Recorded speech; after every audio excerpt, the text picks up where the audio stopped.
Bhutan is a country with a really great number of monasteries, most of them laying in the mountains quite remotely from cities.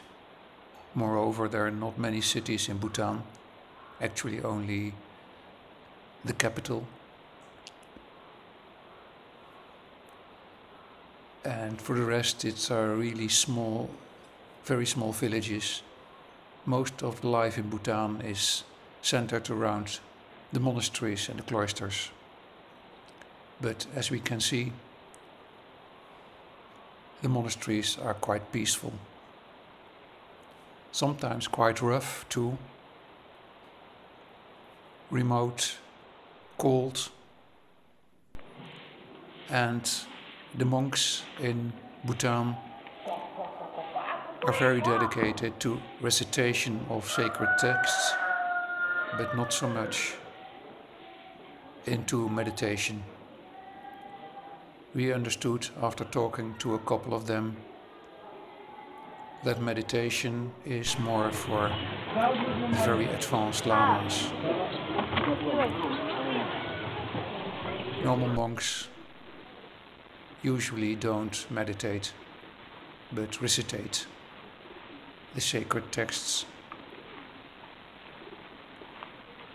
in a certain rhythm which brings you in an altered state of consciousness. Later on we will see a whole bunch of young monks using the body, swinging the body during the recitation to bring themselves in this specific state. As you can see, in every little stupa there is a Buddha, and the plants which grow here as high as 1/2 meter are here 2.5 meters and not really fit for a flower pot.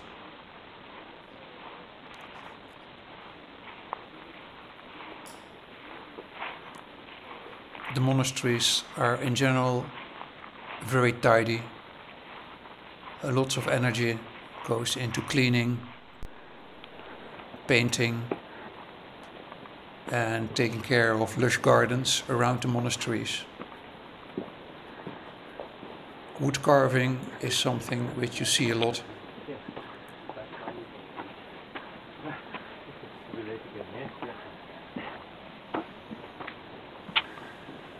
And as you can see, the monasteries in the mountains are very spacious.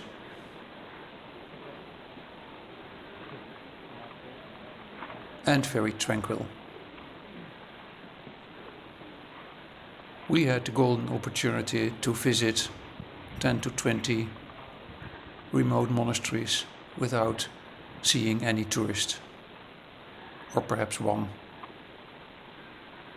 which is probably not possible anymore. Bhutan does not let tourists enter the country in big numbers.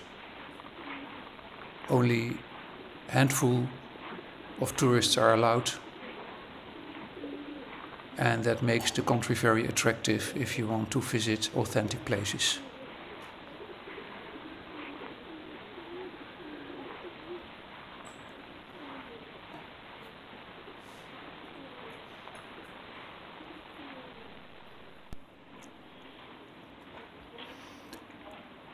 Most of the monasteries are quite vast, spread over big areas and with big central spaces, open spaces. Here and there you will see some animals walking around and some monks.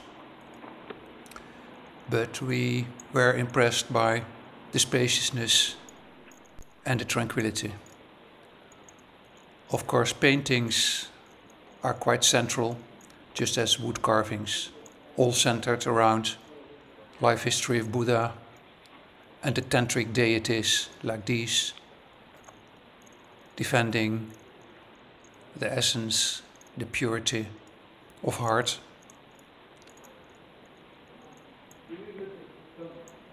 And inside of the sanctuary, you always find statues of the Buddha or of Padmasambhava, the guru, magician who brought Buddhism to Tibet and Bhutan.